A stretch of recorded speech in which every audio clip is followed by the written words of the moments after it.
A servant to God's will. The servants of Christ, doing the will of God from your heart. Ephesians 6:6. The word servant can have a negative connotation, but not in this scripture.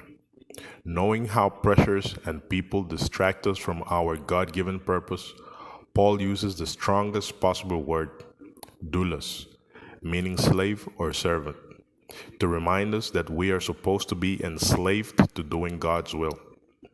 Jesus loved people so much that one day he would die to redeem them. But that didn't stop him from saying no when he needed to.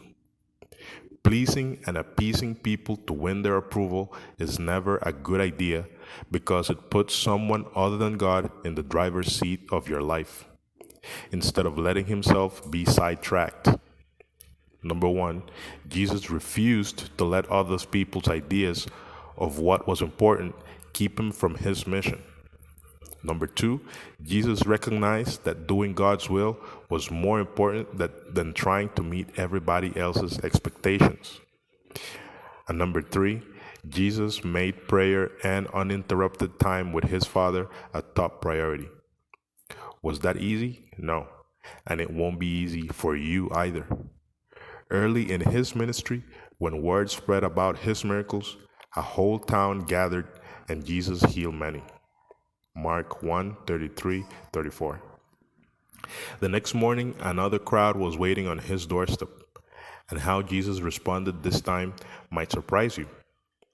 While it was still dark, Jesus left the house and went off to a solitary place, where he prayed.